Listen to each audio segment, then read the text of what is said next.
રાજકોટ શહેરમાં છેલ્લા 60 વર્ષથી જલારામ ચીકીએ પોતાનો સ્વાદ જાળવી રાખ્યો છે અને શિયાળાની સંજીવની એટલે જલારામ ચીકી.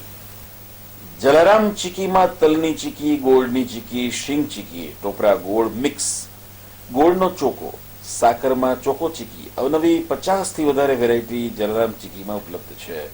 તેમજ રાજભોગ ચીકી, કાજુ, બદામ, મિક્સ ડ્રાયફ્રૂટ વગેરે નવી વેરાયટીઝ જલારામ ચીકીમાં ઉપલબ્ધ છે. જલારામ ચીકીની રાજકોટમાં 4 બ્રાન્ચ આવેલ છે. લીમડા ચોક, સોની બજાર, જિલ્લા ગાર્ડન રોડ અને ઇન્દિરા સર્કલ વગેરે દુકાનોમાંથી ગ્રાહકો પોતાની પસંદગીની ચીકી ખરીદી શકશે.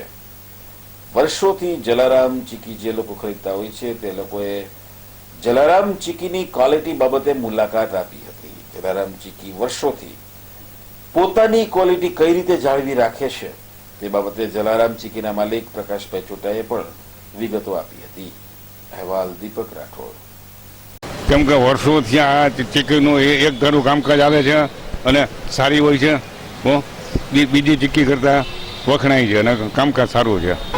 એ ખૂબી એટલે એનું કારણ છે કે આ લોકોની બનાવટી રીતની છે ને કે સંગમવાળાની બીજી જે આપણે ખાઈને એના કરતાં જે સ્વાદની અંદર જે મીઠા આનંદ આવે છે ને તો બીજામાં નથી આવતો.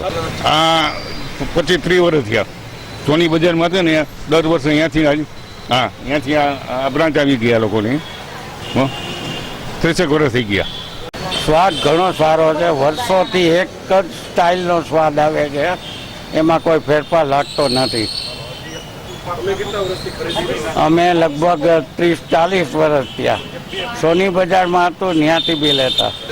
નહીં, સેમ કોપી ટુ કોપી હોય છે, પણ ગોળ ને જે વાપરે છે વસ્તુ, ઇન્ટિરિયર જે વાપરે છે એ ઘણી સારી ક્વોલિટીની હોય છે. સિંગની ચીકી છે, પછી મિક્સ ચીકી કે લોકો કરે છે, દારિયાની, તલની. એ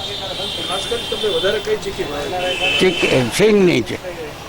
એનું કારણ કે વર્ષોથી સિંગ ખાવાની આદત છે ને શિયાળો જેદીથી ચાલુ થાય જેદી પૂરી થાય ચોમાસામાં ત્યાં સુધી અમારે ઘરે ચાલુ જ હોય. ક્વોલિટી સારામાં સારી ક્વોલિટી છે.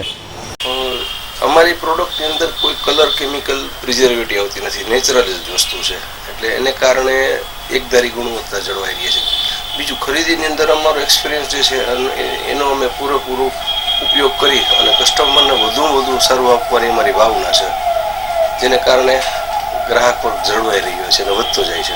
રેગ્યુલર આપણી જે સિંગની, તલની, દાળિયાની અને મિક્સ, આ આપણી ગોળની શિયાળાની બધી રેગ્યુલર વસ્તુ છે. પણ ખજૂર, ટોપરું, કિસમિસ, કાળી દ્રાક્ષ અને કાજુ એ રાજભોગ નવી વેરાયટી છે અને કાજુ, બદામ, પિસ્તા જે ડ્રાયફ્રૂટમાં છે. ત્યારબાદ ખજૂરની આઈટમ શિયાળાની સ્પેશિયલ છે, જે લોકો સીધો ખજૂર નથી ખાતા. તો ખજૂર પૂરી, ખજૂર કતરી, ખજૂર ચોકોબોલ, આ બધી વેરાયટીઓ જે છે એ શિયાળાની અંદર ખૂબ પ્રચલિત છે અને લોકો પૌષ્ટિક આહાર તરીકે એને લે છે. જે સોની બજારની અંદર અમારી પહેલી સ્થાપના થઈ એ બ્રાન્ચ ત્યાં છે. લીમડા ચોકની અંદર 97માં થઈ અને ઇન્દિરા સર્કલ છે અને જિલ્લા ગાર્ડન અમારી ફેક્ટરી પાસે પણ છે. હા, બહુ સરસ સવાલ છે તમારો. કારણ કે સુગર ફ્રી અને સુગરલેસ આ બેનું ડિફરન્સ જે છે ને એ લોકો બહુ ઓછા લોકો જાણે છે. સુગરલેસ એટલે અમે કોઈ વસ્તુની અંદર સુગર નથી નાખતા અને સુગર ફ્રી એટલે ડાયાબિટીસ વાળા ખાઈ શકે. ખજૂરની અંદર સેલ્ફ સુગર હોય છે, જેની માત્રા વધુ હોય એટલે ડૉક્ટરની સલાહ મુજબ જ લઈ શકાય. અને સુગર ફ્રી જે છે એ ડાયાબિટીસના દર્દી લઈ શકે.